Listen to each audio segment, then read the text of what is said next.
बिस्मिल्लाहिर्रहमानिर्रहीम। अस्सलाम वालेकुम नाज़रीन, आप देख रहे हैं बदलो और मेरा नाम राय साकिब है। नाज़रीन, आज सदर पाकिस्तान जनाब आसिफ अली ज़रदारी साहब ने पार्लियामेंट के मुश्तरका इजलास से खिताब किया और सब अच्छा है कि रिपोर्ट आपके और मेरे सामने रखी। हुकूमत की कारकर्दगी पर इत्मीनान का इजहार किया, वहीं पर छोटी मोटी रिजर्वेशन जो थी वो भी पार्लियामेंट के ज्वाइंट सेशन में आपके और मेरे सामने रखी गई। सवाल यहाँ पर यह पैदा होता है कि पाकिस्तान की बड़ी सियासी जमात तहरीक इंसाफ तो आए दिन आपको और मुझे बताती है कि महंगाई है, गुर्बत है, लॉलेसनेस है, आइन के साथ ये कर दिया, लेकिन सदर पाकिस्तान तो कहते हैं कि सब ठीक है। आप और मैं 25 करोड़ अवाम किसकी बात को ठीक माने, एक इसके ऊपर बात करेंगे आज के शो के अंदर। सेकेंडली, तहरीक इंसाफ जहां बार बार मफाहमत की बात करती आई, वहीं 8 वंस ईद के बाद मजाहमत का बयानिया या मजाहमत की कोई इस्तारा दोबारा बनने जा रही है। पाकिस्तान तहरीक इंसाफ इस तरह की इत्तलात आ रही हैं, but at the same time recently ये खबर आई पाकिस्तान तहरीक इंसाफ के अंदरूनी ज़राए से कि इमरान खान साहब ने और बुशरा बीबी साहिबा ने इंस्ट्रक्शंस दी तहरीक इंसाफ को कि आप जेल के बाहर ही कोई एहतजाजी कैंप लगाइए अगर आपको मुलाकातों की इजाज़त नहीं मिलती तो। लेकिन अभी तक उस कैंप को लेकर आगे की हिकमत अमली आपके मेरे सामने नहीं आई। मौलाना फजलुर रहमान साहब के साथ इत्तेहाद पाकिस्तान तहरीक इंसाफ का एक बड़ा सवालिया निशान है। रीज़न, अली अमीन गंडापुर साहब की स्टेटमेंट्स मौलाना फजलुर रहमान साहब के खिलाफ बयानबाजी रुक नहीं रही और कहा जाता है कि यही एक बड़ी रुकावट बन सकती है। दूसरी जानिब तहरीक इंसाफ पेशावर स्पेसिफिकली खुद अपनी ही हुकूमत की कारकर्दगी से नाखुश दिखाई देती है। What exactly is happening in this country and what exactly is happening within Pakistan Tehreek Insaf, आज इसके ऊपर भी बात करेंगे। पहले सेगमेंट में हमें ज्वाइन किए जनाब रऊफ हसन साहब ने, पार्टी के इंसाफ के सीनियर रहनुमा। रऊफ साहब अस्सलाम वालेकुम सर। वालेकुम अस्सलाम, कैसे हैं आप? ठीक हैं sir, thank you very much for your time. Sir, 1 साल हुकूमत का मुकम्मल हो गया। आज सदर जरदारी ने खिताब किया ज्वाइंट सेशन से। हमें तो बताया गया कि सब अच्छा है, पाकिस्तान बेहतरीन निज़ाम चल रहा है, पाकिस्तान के अंदर इकॉनमी भी अंडर कंट्रोल आ रही है, महंगाई भी कम हो रही है। सर जी हाँ, सब कुछ हो रहा है। अगर इनके जो झूठ सुनते रहेंगे आप तो फिर तो आपको इस मुल्क में दूध और शहद की नहरें जो हैं वो बहते हुए नजर आनी चाहिए, लेकिन ऐसा बदकिस्मती से नहीं है। जी। और इकोनॉमी के साथ साथ जो सिविल लिबर्टीज़ है, जो ह्यूमन राइट्स हैं, आइन है, कानून है, जमहूरियत है, इन सब के भी जनाजे निकल चुके हुए हैं। आज ये एक लेटेस्ट सिविकस है उनकी एक आई है जिसमें कि उन्होंने पाकिस्तान को एक ओप्रेस्ड रियासत जो है वो कहा है। और ये कि जी हाँ, ग्रेजुअली ह्यूमन राइट्स और सिविल लिबर्टीज़ जो है वो डिमिनिश हो रही हैं और बड़ी तेज़ी से हम लोग virtually bottom of the list के ऊपर जा रहे हैं। जहां तक इकोनॉमी का सवाल है तो मैं उसका सिर्फ एक ही बात में जवाब देता हूं कि इस वक्त पाकिस्तान में, मैंने कल सैटरडे को अपने आर्टिकल में भी मेंशन किया है कि अगर आप चलें कभी तो देखेंगे कि जो सबसे ज्यादा रश है वो इस वक्त आवाम का वो पासपोर्ट ऑफिस में है और नादरा के ऑफिस में है, क्योंकि वो लोग अपने डॉक्यूमेंट्स कंप्लीट करा रहे हैं। बेग बोरो स्टील वो मुल्क छोड़ना चाह रहे हैं क्योंकि उनको यहाँ कोई उम्मीद की किरण नजर नहीं आ रही। तो अब ये लोग जो क्लेम करते हैं, जो इतने लंबे चौड़े दावे करते हैं, ये इन्हें चाहिए कि अपनी ये जो काली ऐनकें ये उतार के निकलें बाहर और लोगों से बात करके देखेंगे उनकी जिंदगी किस तरीके से गुजर रही है इस वक्त। और ये ऑप्टिक्स जो है, ये 60 पेज का सप्लीमेंट्स निकालना, करोड़ अरब रुपया खर्च करना उन सप्लीमेंट्स के ऊपर, जिसमें सुना है कि एक सप्लीमेंट में 301 तस्वीरें हैं जनाब चीफ मिनिस्टर पंजाब की। तो ये इससे इन ऑप्टिक्स से इकोनॉमी बेहतर नहीं होती है। जो इनका इकोनॉमी का असल हार है वो मेरा ख्याल है कि तमाम लोगों को पता है, उसमें ज्यादा डेल्व नहीं करना चाहिए। रऊफ साहब, आप हमेशा मफाहमत की बात करते आए हैं, डायलॉग की बात करते हैं, निगोशिएशंस की बात करते आए हैं, बट एट वंस लग रहा है कि पाकिस्तान तहरीक इंसाफ का मिजाज एज अ पार्टी बदल रहा है और ईद के बाद बार बार हमें इस्तारे मिल रहे हैं, बार बार हमें कुछ इस तरह की खबरें आ रही हैं कि जनाब एक बार फिर से एहतजाज की जानिब जाने जा रही है पाकिस्तान तहरीक इंसाफ। क्या मफाहमत या मुज़ाकरात के दरवाजे तमाम तर बंद हो चुके सर? बिल्कुल नहीं जी, बिल्कुल नहीं। अल्टीमेटली मुज़ाकरात की बेस के ऊपर आकर ही मसाइल हल होंगे मुल्क के। हम एक पॉलिटिकल पार्टी हैं, एक सियासी जमात है। हमारी जो जद्दोजहद है वो गन्स एंड बैनर्स के साथ नहीं होगी। हमारी जद्दोजहद जो है वो एक पुरअमन सियासी जद्दोजहद है और वो हमारा हक है, वो आईनी हक है, वो कानूनी हक है। ये और बात है कि इस मुल्क की फस्ताई हुकूमत जो है वो बार बार हमें वो हमारा हक जो है वो डिनाई कर रही है। और ये जो जो आपको पता है कि लास्ट नवंबर को जो हुआ है, जिस तरीके से निहत्थे शहरियों के ऊपर गोलियां बरसाई गई हैं, वो भी सबको पता है। तो मैं बिल्कुल, let me reiterate once again कि हम बिल्कुल मुज़ाकरात कर रहे हैं, हमारे राब्ते हैं, हम चाह रहे हैं कि ये मुज़ाकरात आगे बढ़ें, ये कॉन्टैक्ट्स आगे बढ़ें, बिकॉज अल्टीमेटली डायलॉग के जरिए ही मुल्क के मसाइल जो हैं उनका हल तलाश किया जा सकता है। रऊफ साहब, आपको आपकी जमात को कि इमरान खान साहब की ऐसी इंस्ट्रक्शन आई थी कि अडयाला जेल के बाहर कोई एहतजाजी कैंप लगाया जाए? नहीं, कोई फॉर्मल ऐसी इंस्ट्रक्शन आई नहीं है जी, अभी तक तो नहीं आई, कम से कम मेरे इल्म में नहीं है जी। सर, एक से ज्यादा सोर्सेज से जो वकला जाते हैं, जो लोग मिले इमरान खान साहब से, उन्होंने इसका इंकशाफ किया कि जी इमरान खान साहब ने कहा है, बुशरा बीबी साहिबा ने कहा है कि जेल के बाहर एहतजाज किया जाए। एक से ज्यादा लोग इसको क्लेम करते हैं। अक्सर मैंने अर्ज किया कि मेरे इल्म में ऐसी कोई बात नहीं है, अगर होगी तो लाजमी बात है, अगर उनके अहकामात होंगे तो उनके ऊपर अमल किया जाएगा, उसमें तो कोई शक व शुबा की गुंजाइश होनी नहीं चाहिए। अगर उन्होंने कहा है तो फिर उसके ऊपर अमल होगा।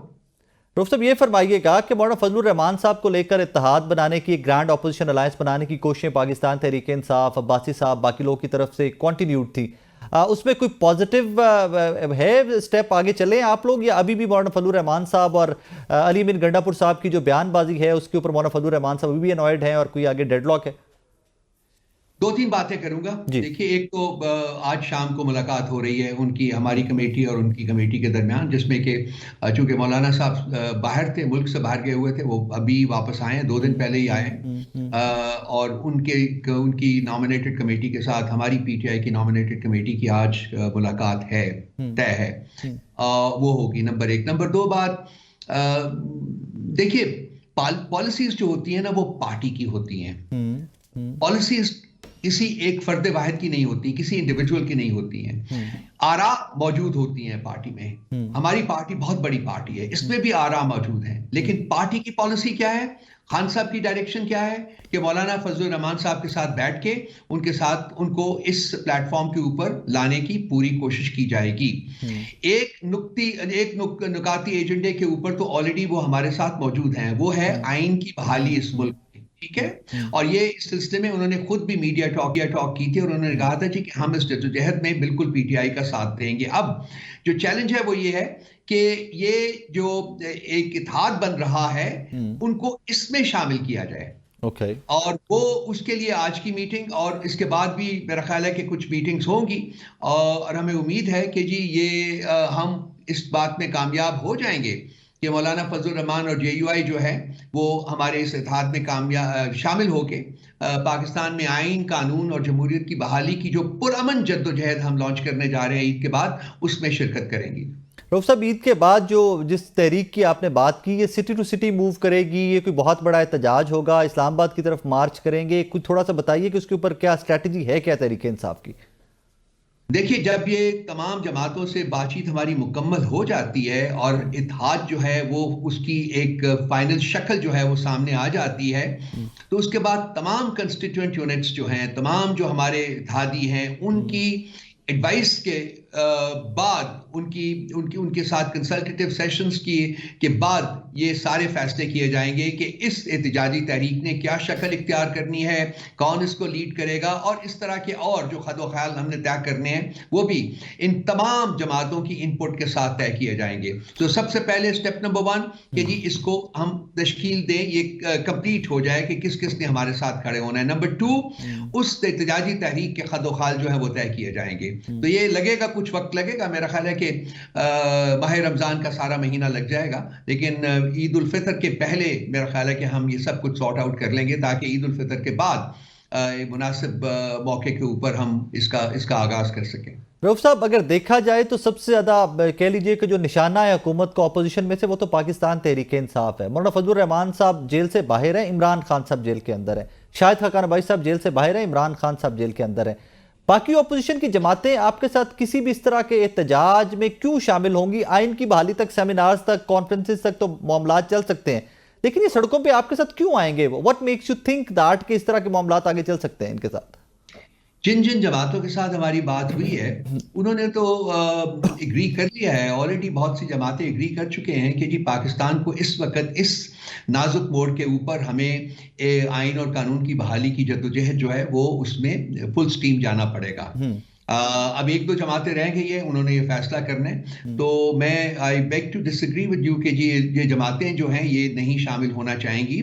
इसमें सिर्फ पीटीआई की ये जद्दोजहद नहीं है, इसमें पॉलिटिकल जो पार्टीज हैं उनकी बका की जद्दोजहद है, इसमें पाकिस्तान की आइन कानून और जमहूरियत की बका की जद्दोजहद है, and in the ultimate analysis ये पाकिस्तान की बका की जद्दोजहद है। और कोई भी जो एक पेट्रियाटिकानी है, एक पेट्रियाटिक जो पॉलिटिकल पार्टी है, वो इस जद्दोजहद से अलहदा रह नहीं सकती है, मेरा ख्याल है। और ये इसीलिए जो हमें रिस्पांस मिला है अब तक वो बहुत ही ज्यादा पॉजिटिव है।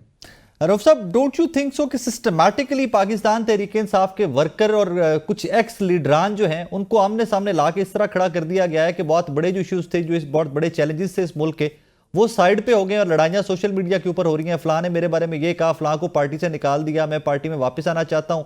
डोंट यू थिंक कि सिस्टमैटिकली मेन इश्यूज से फोकस हटा दिया गया और इसमें बहुत सक्सेस मिली? देखिए, मैं जरा बड़ा ब्लंटली इसका जवाब देता हूं। टाउट्स छोड़े गए हैं और वो उनका जो बेसिक मोटिव था वो ये पार्टी में डिसयूनिटी एंड डिसहार्मनी का उसको क्रिएट करना। तो एक लिहाज से आप ठीक भी कह रहे हैं, लेकिन इन चीज़ों का कोई असर नहीं होता। इतनी बड़ी पॉलिटिकल पार्टी है, इसमें 2, 4, 5, 6, 8, 10 अगर टाउट्स छोड़ दिए हैं हुकूमत ने ताकि हम में डिसयूनिटी क्रिएट करें, तो उसमें वो बिल्कुल कामयाब नहीं होंगे। ये पिछले 3 साल से पीटीआई को ख़त्म करने की कोशिश कर रहे हैं। भाई, पीटीआई को ख़त्म नहीं कर सके, बल्कि वक्त गुजरने के साथ साथ खान साहब की पॉपुलैरिटी बढ़ी है, पार्टी जो है उसमें और लोग शामिल हुए हैं और पार्टी की स्ट्रेंथ्स जो हैं वो बड़ी हैं। तो ये एक बुमरैंग इफेक्ट है जो कि बेसिकली इनको खुद जो ये परपेट्रेटर्स हैं इसके, वो खुद इसमें खुद इनको डुबो ले जाएगा ये। तो पीटीआई को खत्म नहीं कर सके। अगर खत्म होना होता पीटीआई को मेरे भाई, तो पीटीआई अब तक बिल्कुल खत्म हो चुकी होती।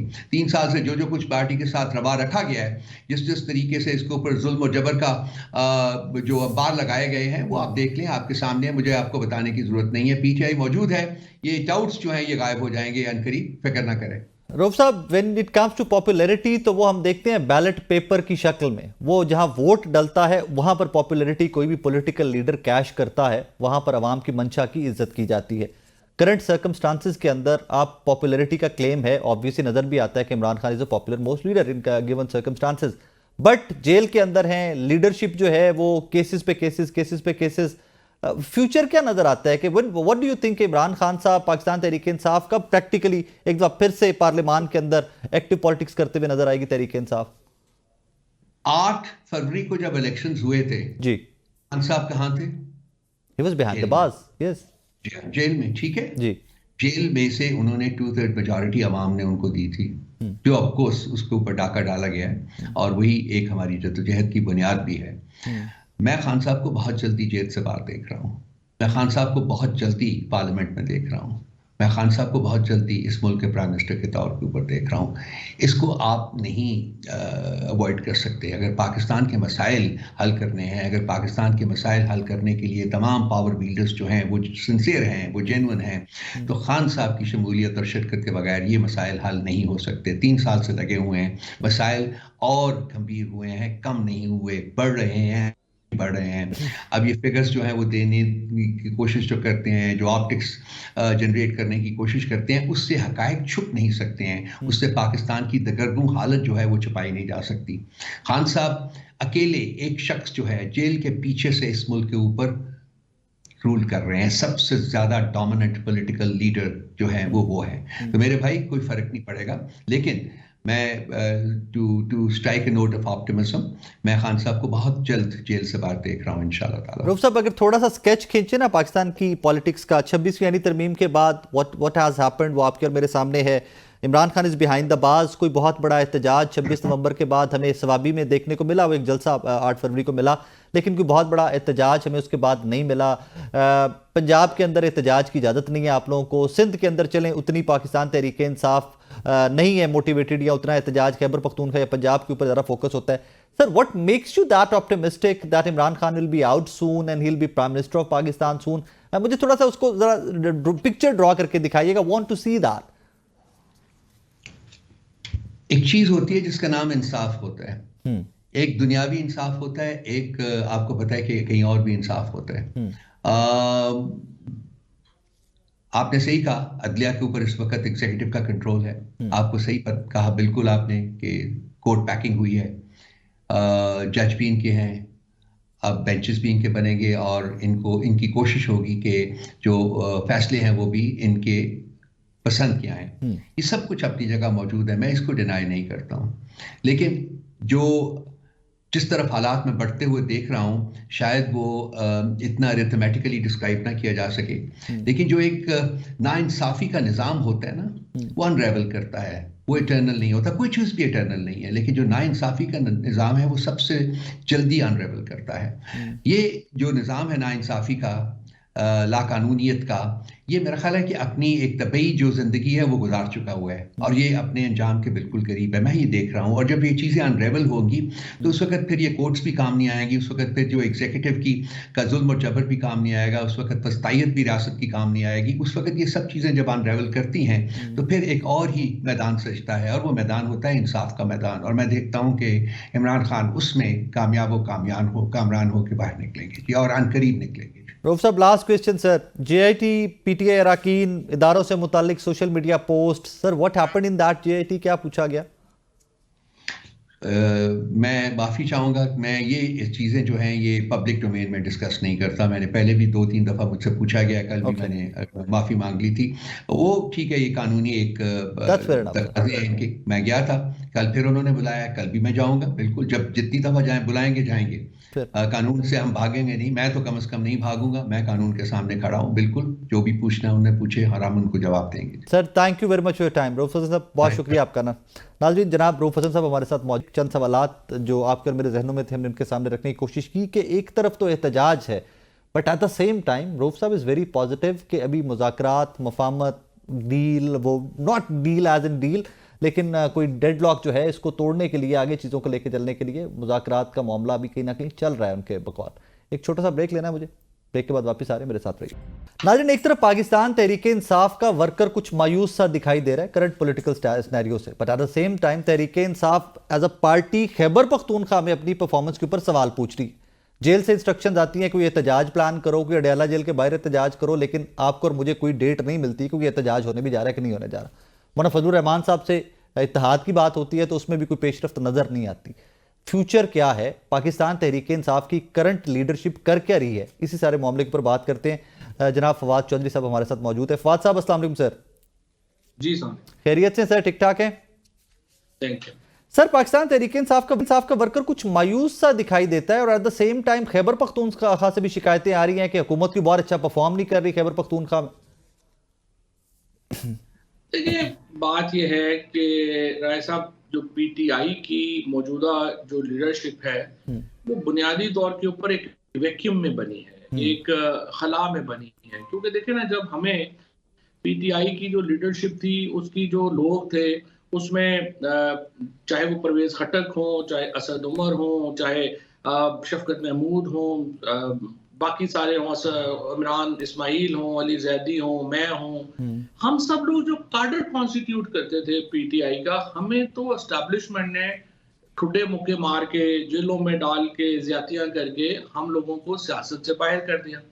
अब उसके बाद एक वैक्यूम क्रिएट हुआ और जो तमाम PTI की लीडरशिप थी वो तो या तो जेलों में थी और या फिर वो बाहर थी। अब उस वैक्यूम के अंदर ये लोग जो हैं वो आए 8-10 महीने। अब आप देखिए, आप इतने तवील अरसे से ये कवर कर रहे हैं, पॉलिटिक्स कवर कर रहे हैं, आप इससे वीलॉग्स कर रहे हैं, तज्जिया कर रहे हैं, आप नहीं जानते इन लोगों को, तो बाकी जो वर्कर है वो कैसे जानता होगा? तो इस वक्त जो लीडरशिप है PTI की, अगर आप इसीलिए मेरी नजर के अंदर ना तो ये अलायंस कोई बनाने की पोजीशन में है, और आपके सामने है कि अलायंस जिस तरह से जो है वो खराब हुआ। और इसमें मुझे तो अपना दुख इसलिए है कि मेरी बड़ी एफर्ट शामिल थी मौलाना को लाने में, करने में, असद कैसर साहब को हमने बड़ा किया, उनको बातचीत करवाई, लेकिन वो भी सारा मामला जो है वो खत्म हो गया। और अब उसके बाद जो है वो ये जो मायूसी की आप बात कर रहे हैं वो बिल्कुल सही है, क्योंकि ये लोग किसी पोजीशन में नहीं है एहतजाज की। और ये जो आप कह रहे हैं ना कि अडयाला के बाद तारीख दे दें, कह दें, वो कैसे दे दें? उनके कहने के ऊपर तो नहीं ना लोग निकलेंगे, ना ही कोई तहरीक चलाने की पोजीशन में है जो ये मौजूदा जो लीडरशिप है। और ये मैंने खान साहब को भी कहा कि हम एक बुज़दार होते थे, आपने जो है वो ये आधे दर्जन बुज़दार हमने मुसल्लत कर दिए। लेकिन फवाद साहब, वो तो आज भी बुज़दार को डिफेंड करते हैं खान साहब, इसका मतलब है कि इनको भी फिर डिफेंड कर रहे होंगे। कि वो खान साहब तो करेंगे ही, खान साहब तो डिफेंड करते ही हैं, जाहिर है।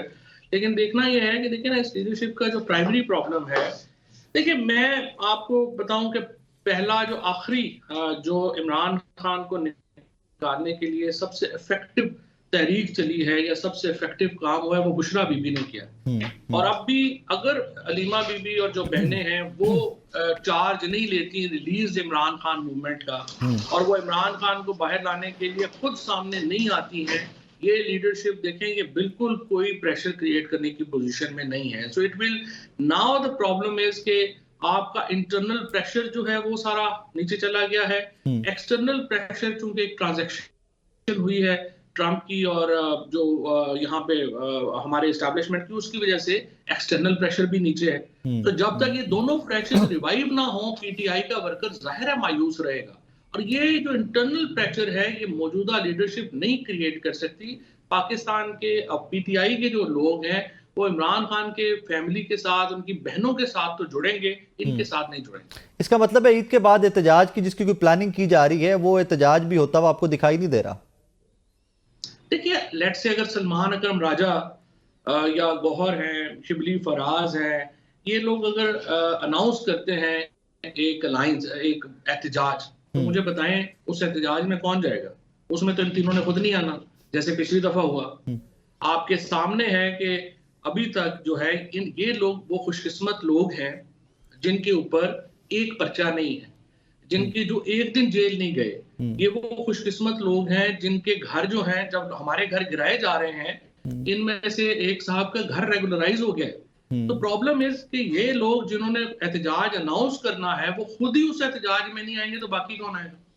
लेकिन फवाद साहब, यहाँ पे सवाल ये पैदा होता है कि अगर सलमान अकरम राजा साहब भी, if he is one of them, तो कम से कम 8 फरवरी को इनको असेंबली में तो आने दिया जाता, जीत तो जाते ही नहीं। अब मोहन चौधरी जितना इंपॉर्टेंट तो नहीं था ना सलमान राजा। मोहन चौधरी ना होता, कोई और होता तो शायद जीत भी जाता। खैबर पख्तूनख्वा गवर्नमेंट की परफॉर्मेंस के ऊपर तहरीक इंसाफ इटसेल्फ बहुत सारे क्वेश्चन रेज कर रही है। What could be the challenges? Ali, इनके पास कौन कौन से ऐसे चैलेंजेस थे कि वो परफॉर्म नहीं वहां पे कर पा रहे? कोई चैलेंज नहीं अली अमीन। गंडापुर को लोगों ने कोई अपना बत्तियां लगाने के लिए या स्ट्रीट लाइट ठीक करने के लिए, नालियां गलियां ठीक करने के लिए वज़ीर आला नहीं बनाया। उन्होंने सिर्फ इमरान खान को बाहर लाने के लिए वज़ीर आला बनाया। जाहिर है कि जो पीटीआई केपी की जो लीडरशिप है, they have miserably failed in their primary task जो कि लोगों ने उनको सौंपा था, और वो इमरान खान को बाहर लाना था। बाकी मैं तो हैरान हो जाता हूँ उनकी जो वो मरियम नवाज से अपना मुकाबला शुरू कर देते हैं और बताते हैं हमने ये भी कर दिया, हमने वो भी कर दिया। भाई आपसे किसने कहा ये करने को? आपका सिर्फ आप बताइए, आप इमरान खान को बाहर नहीं ला पाए, इट्स ओवर, आप नाकाम।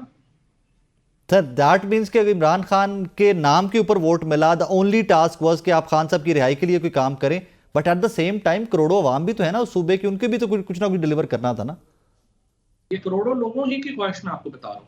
करोड़ों लोगों ने इमरान खान की रिहाई के लिए केपी की गवर्नमेंट चुनी है। सड़कें, नालियां, गलियां इस वक्त उनका इशू नहीं। फवाद साहब, कोई नई पार्टी भी आ रही है? कुछ लोग सुना है इस्लामाबाद की हवा में है कि जो कोई नई किंग्स पार्टी आ रही है, आईपीपी के लोग जा रहे हैं रिजाइन, अभी रिसेंटली मौलवी महमूद साहब ने भी किया। आपके पास है कोई ऐसी इन्फॉर्मेशन या कहीं पे सुना कि नई पार्टी शार्टी आ रही है? देखिए, बात यह है कि जब अपने हेयर डेज में इतना जुल्म जबर करके जहांगीर तरीन, परवेज खटक साहब पार्टी नहीं बना सके, तो अब पार्टी कैसे बनेगी? अब तो बिल्कुल ही किसी का कोई इंटरेस्ट नहीं है। लोग जो हैं वो इमरान खान के साथ जुड़े हुए हैं, और जब तक इमरान खान का जादू कायम है किसी और पार्टी की कोई गुंजाइश नहीं है। हाँ, अगर मेरे में अगर एस्टैब्लिशमेंट का और नून लीग का फासला होता है तो सबसे पहली पार्टी जिसमें लीडरशिप चेंज होगी वो नून लीग है, और इसी तरह से पीपल्स पार्टी की लीडरशिप में भी चेंजेस जो है वो आ सकती हैं। लेकिन नई पार्टी बनने की तो कोई मुझे तुक नहीं समझ आती। बट मेरे अपने जाती ख्याल में, इट्स माय पर्सनल एनालिसिस, कि अगर फौज का और थोड़ा सा भी नून लीग के दरमियान फासला आया तो शरीफ फैमिली की लीडरशिप को खतरा होगा, क्योंकि कोई आदमी इस वक्त इनके टिकट पे इलेक्शन लड़ने की जो है वो ख्वाहिश नहीं रखता, and they are very unpopular. Fawad साहब, जो नैरो वाला इशू चल रहा है पीपल्स पार्टी और पीएमएलएन का, आज सदर जरदारी ने ज्वाइंट सेशन में बात करते हुए उसको मेंशन किया है कि मैं गवर्नमेंट से दरखास्त करूंगा, don't do it. Do you think कि ये bone of contention at some point बन सकता है गवर्नमेंट और पीपल्स पार्टी के दरमियान? देखिए, गवर्नमेंट का तो इससे बड़ा कम ताल्लुक है, ये तो एक एस्टैब्लिशमेंट का फैसला है। SIFC ने ये नहरें निकालने का कहा है, वहां पे उन्होंने जमीनें दी हैं। बट प्रॉब्लम इज के सिंध का पानी का इशू बड़ा सेंसिटिव है। आपको मालूम है कालाबाग डैम जैसा जबरदस्त प्रोजेक्ट जो है वो इस सियासत के नजर हो गया और वो नहीं बन सका। ये आज जो जरदारी साहब ने जो स्टेटमेंट दी है, आई थिंक दिस शोज कि उनका कॉन्स्टिट्यूएंसी प्रेशर उनके ऊपर बहुत ज्यादा था। उन्होंने बड़ी कोशिश की है नरम लफ्ज इस्तेमाल करने की, उन्होंने बड़ी कोशिश की है इस हुकूमत को और जगहों पे क्रेडिट भी देने की, लेकिन नहरों के ऊपर मेरा ये ख्याल है कि पार्टी के अंदर इतनी ज्यादा अपोजिशन बढ़ गई कि जरदारी साहब को ना चाहते हुए भी नहरों के खिलाफ बोलना पड़ा। और अब ये सिंध जितना बड़ा, इसके ऊपर एक कंसेंसस बिल्ड हो रहा है सिंध के अंदर, मुझे नहीं लग रहा कि ये प्रोजेक्ट अब आगे चल सकेगा, और अगर चलेगा तो इससे यकीनन प्रॉब्लम्स क्रिएट होंगी। और चूंकि शहबाज शरीफ और नवाज शरीफ जो है, आप देखेंगे कि चूंकि उनको पता है कि पानी की सेंसिटिविटी क्या है विज़ सिंध, उन्होंने अब तक कोई इसके ऊपर बड़ी पोजीशन नहीं ली है। मरियम नवाज बड़ी पोजीशन लेती हैं पंजाब, क्योंकि उनको पता नहीं है, लेकिन नवाज शरीफ ने और शहबाज शरीफ ने इस पर कोई पोजीशन नहीं ली है। लेकिन अल्टीमेटली ये एस्टैब्लिशमेंट और जो सिंध हुकूमत है उनके दरमियान एक खड्डा है, और नवाज शरीफ चाहते हैं कि वो इसमें तमाशाई बन के इसको देखें, इसमें पड़े ना। फवाद साहब, thank you very much for time sir. नाज़रीन, जनाब फवाद चौधरी साथ मौजूद थे। 2-3 टेकअवेज। एक तो सबसे पहले कि अगर मौलाना फजलुर रहमान साहब, मैं पहले भी इसके ऊपर बात कर चुका हूँ कि अगर मौलाना फजलुर रहमान साहब पाकिस्तान तहरीक-ए-इंसाफ के साथ नहीं है तो ये इनकी मौजूदा लीडरशिप की बहुत बड़ी नाकामी होगी। और सेकेंडली, ये जो नहरों वाला इशू है ये अभी दबा दबा सा दिखाई दे रहा है, लेकिन कल को पीपल्स पार्टी सिंधियों को अपने जहाँ पर हुकूमत है अपने वोटर्स को जवाब दे है। और फवाद साहब इससे मुत्तफिक के इन डेज टू कम ये खलीज बढ़ सकता है, और अभी तो नून लीग तमाशाई है इसमें, लेकिन इवेंचुअली वोट तो पीपल्स पार्टी के भी लिए हुए।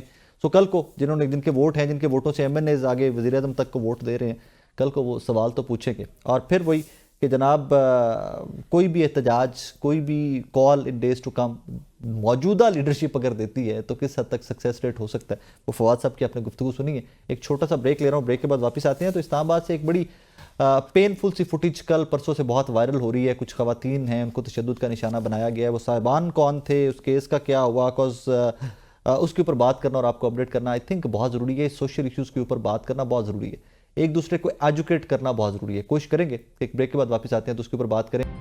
वेलकम बैक नाज़रीन। जिस तरह ब्रेक पे जाने से पहले मैं अर्ज़ कर रहा था कि कल की एक वो वीडियो बहुत वायरल हो रही है जिसमें कुछ खवातीन हैं और कुछ मर्द हजरात उनको तशद्दुद का निशाना बना रहे हैं। इस्लामाबाद की वीडियो है, पता नहीं पूरे पाकिस्तान से कितने केसेस डेली इस तरह के होते हैं जो रिपोर्ट ही नहीं होते, आपकर मेरे नॉलेज में नहीं आते। कम से कम जो रिपोर्ट हो गया, जो आपकर मेरे सामने आ गया, उसके ऊपर तो बात करके हम जहाँ सारे घिनौने फेल की मजम्मत करते हैं, वहीं पर कम से कम लोगों को एजुकेट करने के लिए इसके ऊपर बात करना मुझे लगता है बहुत ज़रूरी है।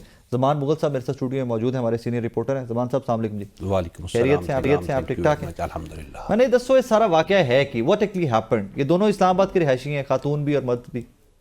कोई शक नहीं, ये दोनों पार्टी इस्लामाबाद की रिहायशी हैं और ये वाकया 23 फरवरी का है। 23 फरवरी को इस्लामाबाद के सेक्टर F9 में वाक़े जो मैकडोनल्ड है वहाँ पे ये वाकया पेश आता है। वहाँ पे ये मैन हैंडलिंग होती है। मैन हैंडलिंग होने के बाद ख़वातीन की तरफ से हमदर्दी का जो है वो एक जो प्रेशराइज भी किया जाता है, हमदर्दी भी ली जाती है कि जी हमारी गाड़ी से हमें निकाला गया, मैन हैंडलिंग की गई। और इस दौरान जो एप्लीकेशन दी जाती है, एप्लीकेशन में ये इल्ज़ाम आयद किया जाता है कि 20 लाख रुपए भी थे, सोना भी था। और इसी इल्ज़ामात के तहत जो है थाना मारगला में इसकी बाकायदा FIR हो जाती है। और FIR होने के बाद पुलिस जो है उसके ऊपर प्रेशर डेवलप करती है, गिरफ्तारी की तरफ बढ़ती है। और मीनवाइल फिर जो दोनों फ्रीक हैं इनकी आपस में बाकायदा सुलह भी होती है। फौरन FIR के बाद फौरी सुलह होती है। और सुलह होने के बाद ये कई दिन गुजरने के बाद कल जाके इत्तेफाक से ये वीडियो जो है मंजर आम पे आई है, और उसके बाद एक हाइप क्रिएट हुई है। और हाइप क्रिएट होने के बाद इस्लामाबाद पुलिस की तरफ से बाकायदा एक प्रेस नोट भी जारी किया गया जिसमें बताया गया कि ये वाकया कब का था, कैसे हुआ, क्या हुआ। और उसमें दोनों फ्रीकों की आपस में सुलह भी हो गई।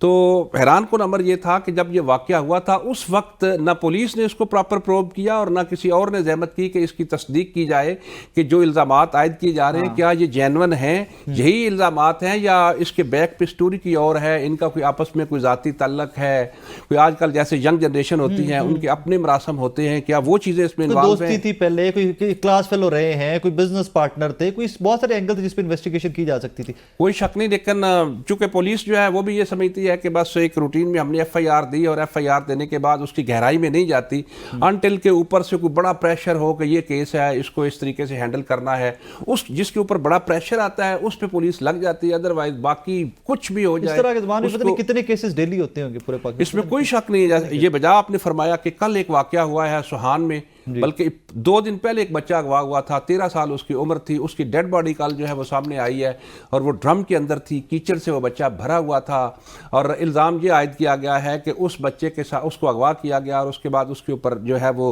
रेप का इल्ज़ाम है बच्चे के साथ और फिर उसकी डेड बॉडी सामने आती है। तो पुलिस के ऊपर ये इल्ज़ाम लगा कि इन्होंने पहले असल जो मुल्ज़मान को पकड़ा था और फिर उनको छोड़ा है।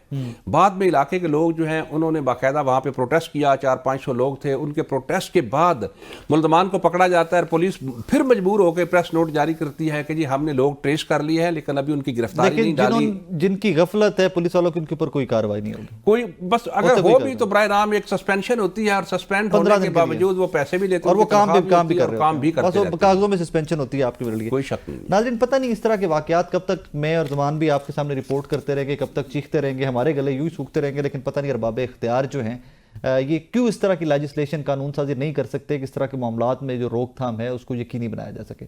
इस दुआ के साथ इजाज़त दीजिए कि आप, मैं, हमारे बच्चे, तमाम पाकिस्तानी महफूज रहें और इस तरह के जो जानवर हैं वो बिहाइंड द बार्स हों। अपना बहुत सारा ख्याल रखिएगा, दुआ में याद रखिएगा।